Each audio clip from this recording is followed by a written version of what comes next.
A special thank you to each of our subscribers who make this channel possible. Here's today's story.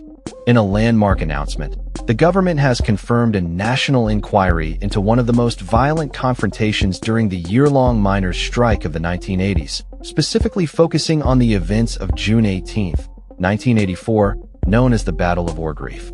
The inquiry aims to delve into the clashes between police and striking miners outside the Orgreave coking plant in Rotherham, South Yorkshire, which resulted in over 120 injuries among both miners and police officers.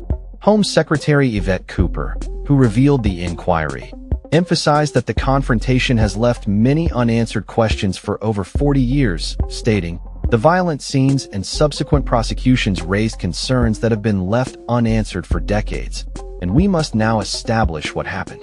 The inquiry, promised in Labour's election manifesto, will be led by the RT Rev. Dr. Pete Wilcox, the Bishop of Sheffield, and will investigate both the events of that fateful day and the aftermath, including the discredited evidence that led to the failed prosecution of 95 miners. The miners went on strike in response to the National Coal Board's announcement of shutting down 20 unprofitable collieries, threatening the jobs of at least 20,000 workers. On the day of the clashes, the miners aimed to disrupt lorries transporting coke to the Scunthorpe steel furnaces, believing that halting production would bolster their fight against the closures.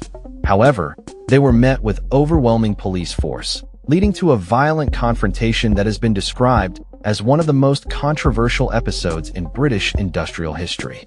Joe Rowland from the Orgreave Truth and Justice Campaign, ODJC, who has been advocating for an inquiry for over a decade, expressed his cautious optimism regarding the announcement, stating, "We want to get to the truth.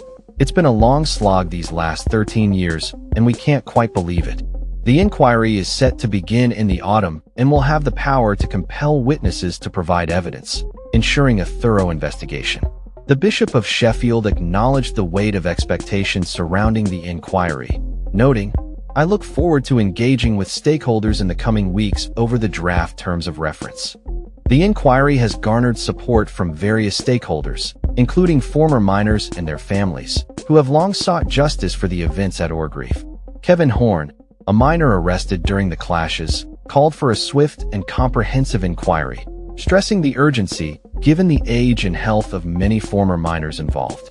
The National Union of Mine Workers, NUM, also welcomed the inquiry, with General Secretary Chris Kitchen highlighting the need to rebuild trust between the police and mining communities. Local MPs and community leaders have echoed these sentiments, emphasizing that the inquiry represents a crucial step towards accountability and understanding of the events that transpired. As the inquiry prepares to launch, it is clear that the legacy of the Battle of Orgreave continues to resonate, with many hoping for clarity and justice after decades of silence. That's all for this story. We upload videos every day covering many different subjects, so hit that subscribe button to stay informed. Thanks for watching.